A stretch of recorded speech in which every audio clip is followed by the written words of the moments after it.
Un mot enfin sur les EHPAD, sur un sujet qui touche les Français, je le sais, au cœur. Nous avons été amenés à demander le confinement des personnes âgées en EHPAD et parfois même le confinement en chambre, en nous fondant sur les recommandations des sociétés savantes et sur l'avis éclairé du Conseil consultatif national d'éthique. Et nous avons été obligés, et ça a été très dur, à interdire tout droit de visite auprès des personnes âgées dans les EHPAD.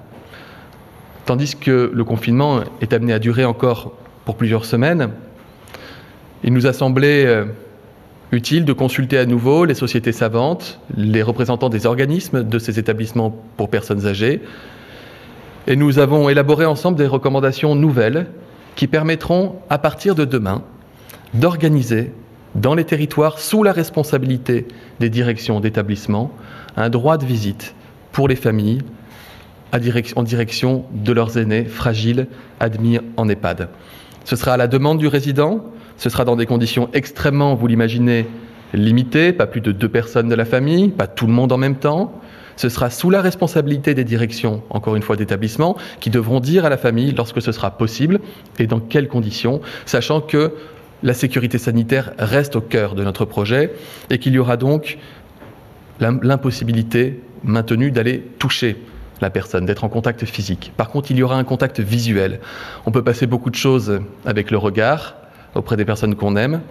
Et j'imagine le soulagement qui sera celui des nombreux aidants et des nombreuses familles quand ils pourront à nouveau rendre visite à leurs proches, souvent des personnes en perte d'autonomie, parfois désorientées, mais qui savent très bien ce que c'est que la valeur d'un regard d'une personne aimante.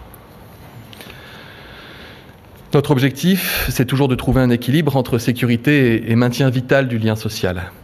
Comme dans tous les aspects de cette crise, nous appelons chacun à la plus grande des responsabilités et au respect des consignes précises qui seront données par les professionnels.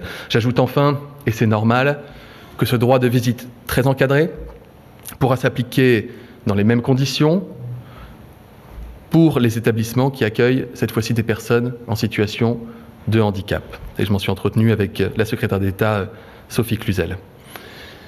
Il y a les personnes qui sont fragiles et vulnérables.